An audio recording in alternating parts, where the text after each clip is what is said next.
ritrovati dunque gentili amici e amiche alla Visione all'Ascolto, torna la Voce del Friuli, è venuta a trovarci l'assessore regionale al bilancio Barbara Zilli, dunque finanziaria regionale che è stata approvata nei giorni scorsi dopo una lunga maratona seppur breve rispetto al passato, no? Zilli, c'è stato chiaramente i vari passaggi perché la prassi vuole questo, però magari rispetto al passato questa volta è stata meno indolore, no? La maratona interminabile, che non è la maratona mentana ma più o meno è quella, no? Sì. Senta, allora a parte gli scherzi, avete approvato la finanziaria, ci sono importanti novità.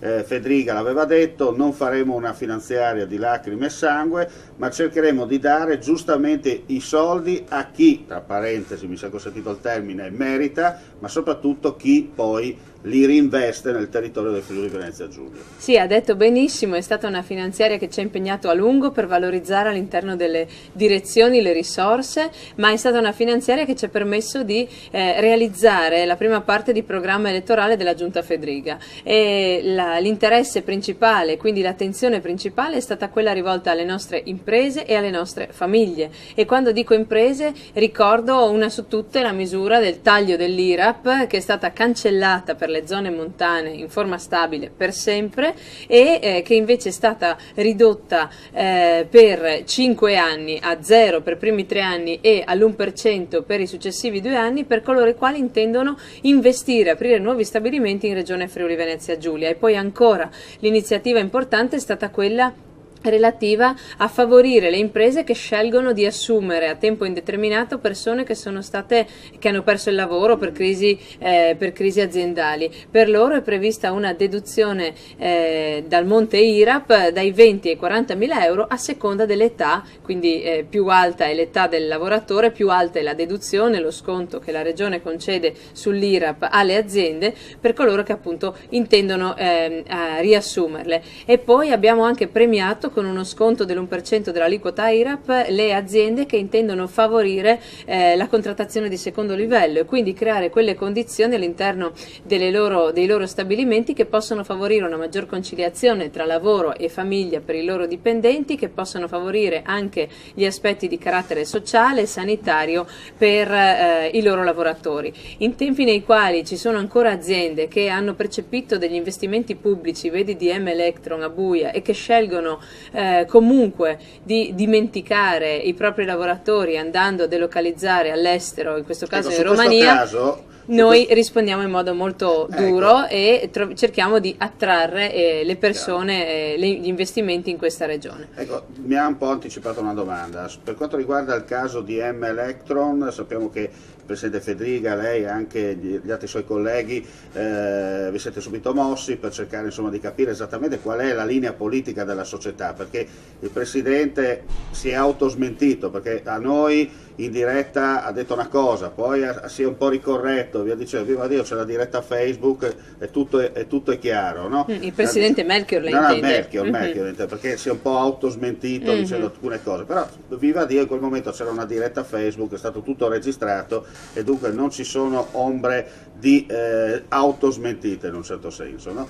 E, in questo caso la Regione si muoverà da subito, eventualmente chiederà qualcosa a questa azienda, nel senso, se questi partono e delocalizzano definitivamente di là, la Regione sta a guardare oppure in qualche maniera cercherà di dire: senta signor Melchior, lei i soldi pubblici li ha presi, certo, aveva fatto un contratto non verbale, aveva scritto qualcosa, certo, forse c'era un accordo risalente al 2015, ritornerà i soldi oppure... Beh, la posizione della Giunta regionale e dell'assessore Rosoleng in primis, che se ne occupa, è di grande fermezza, perché non possiamo pensare che esistano delle situazioni per cui vengono investite delle risorse pubbliche per garantire posti di lavoro ai nostri cittadini e poi questo impegno viene immediatamente tradito nel giro di poco, no? Appena giri l'angolo. Quindi c'è una posizione molto forte, dura e netta da parte della Giunta regionale. Il Presidente Fedriga si è esposto con la proprietà. Noi crediamo che questa situazione sia inaccettabile, soprattutto per l'atteggiamento che è stato rivolto nei confronti dei dipendenti, prodotti, e quindi adotteremo tutte le misure idonee a consentire che, se ci sono stati degli investimenti, come sappiamo, di carattere pubblico, ci sia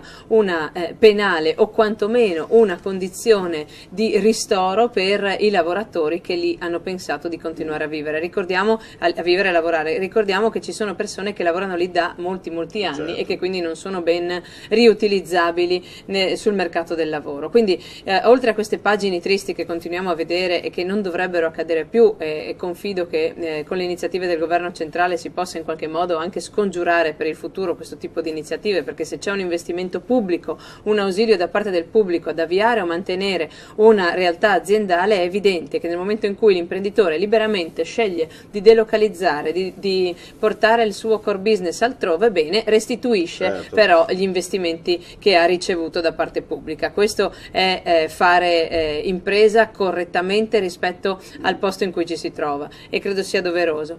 Al di là di questo, di questa pagina triste, diciamo che noi con le iniziative sull'IRAP e il credito d'imposta vogliamo valorizzare le nostre realtà aziendali virtuose che scelgono il Friuli Venezia Giulia come territorio dove potersi sviluppare, dove creare occasioni di sviluppo e di crescita. E poi, tornando alla finanziaria, abbiamo pensato alle famiglie. È stata approvata dalla collettività regionale la misura appunto di ampliamento del tetto ISEE a 55.000 euro per i nuclei familiari, che quindi possono ottenere una grande possibilità, che è quella di avere un contributo fino a 600 euro, sostanzialmente azzerare l'importo della retta dell'asilo nido per il secondo nato. In questo modo cerchiamo di stare vicino non soltanto alle famiglie che lavorano, alle mamme in particolare che lavorano, ma anche di sostenere la natalità nella nostra regione. Come sappiamo, siamo il fanalino di coda a livello regionale, quindi con una misura strutturale che andrà ad abbattere completamente la retta per l'asilo per il secondogenito. Sappiamo quanto costano le rette degli asili nido, e quindi abbiamo pensato che questa fosse un'iniziativa valoriale. E poi ancora gli investimenti che abbiamo deliberato in un triennio. Abbiamo deliberato investimenti per ben 319 milioni di euro, e gli investimenti vanno dalla protezione civile per quanto riguarda il maltempo che ha flagellato la nostra montagna e le nostre coste, alle infrastrutture, all'agricoltura, alle attività produttive, e poi al ruolo importante che hanno i comuni per noi, in attesa anche della riforma sugli enti intermedi di area vasta che prenderanno il posto delle UTI. Da questo punto di vista c'è una regia unitaria tra i vari assessori coinvolti, con l'assessore Roberti che ha la delega alle autonomie locali, al fine di concertare davvero con i sindaci quelle che sono le iniziative valoriali che vengono proposte, evitando dei doppioni con il vicino di casa. Basta piscine ogni 5 chilometri che poi non hanno sostenibilità economica. Sì, cerchiamo di fare un piano di sviluppo migliore. Certo, perché altrimenti vedete, la Barbara Zilli non è solo politica, è un avvocato, lei fa la ringa, come si dice. No, lei mi fa parlare velocemente, ho cercato di darle delle informazioni, ma sono talmente tante. Perché sa che io sono col cronometro. No, adesso, a parte gli scherzi, poi nel 2020 sono le Olimpiadi. No, adesso, a parte gli scherzi, insomma, abbiamo visto la cosa che avevo già chiesto l'altra volta, no? Si ricorda che ho detto non sarà mica una finanziaria lacrime e sangue. Lei aveva detto attraverso questi schermi no, sarà una finanziaria giusta e equa per tutti, no? Guardiamo al futuro di questo territorio. Abbiamo cercato di dare attenzione anche alle persone che sono state vittime dei crack di Copca e cooperative operaie, destinando un fondo con 3 milioni e mezzo di euro. Cerchiamo quindi di dimostrare come questa giunta e questa maggioranza stiano lavorando per un futuro migliore per il Friuli Venezia Giulia, e siamo convinti che questo futuro migliore partirà dal 2019. Certo. Senta, fine anno, insomma, è stato positivo 2018 per quanto riguarda lei, la Lega, insomma, avete stravinto dappertutto, a man bassa, e dal 2019 cosa si aspetta? Ma mi aspetto una grande condivisione, come stiamo facendo adesso, con i territori per quanto riguarda le nostre riforme.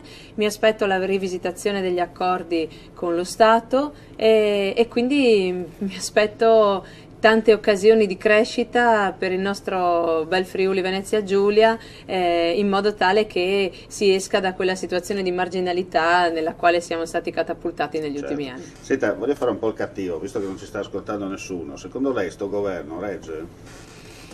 Le difficoltà ci sono e sono evidenti, sì, il panettone lo mangiano, sicuramente inaugureranno anche assieme, brinderanno il 2019. E il vero banco di prova forse si avrà al tempo delle europee, io credo, no? E anche delle tante elezioni amministrative. Non lo so che ci sono grandi difficoltà, ma sono convinta che oggi l'alleanza che ha scelto il nostro vice premier Matteo Salvini sia quella vincente per iniziare a dare delle risposte di rottura rispetto al passato ai cittadini italiani. Mentre in Friuli Venezia Giulia siete pane e d'accordo con tutti, insomma, no? Sì, in Friuli Venezia Giulia la maggioranza è coesa, stiamo lavorando per applicare il programma, c'è un buon rapporto anche con il Movimento 5 Stelle che anche in ordine alla finanziaria ha avuto delle dichiarazioni, ha fatto delle aperture, delle dichiarazioni di apprezzamento per le iniziative che abbiamo adottato, quindi per quanto riguarda la dimensione regionale devo dirle che c'è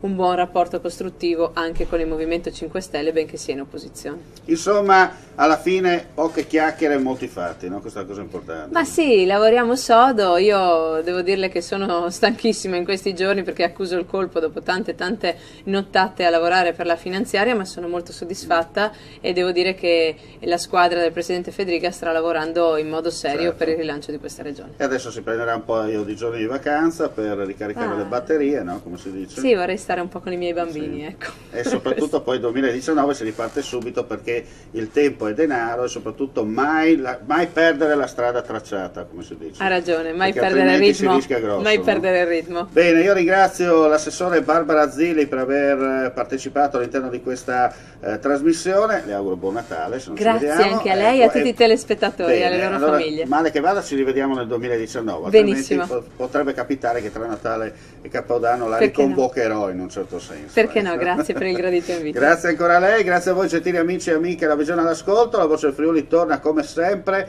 stessa ora, stessa rete, Mandi e alla prossima.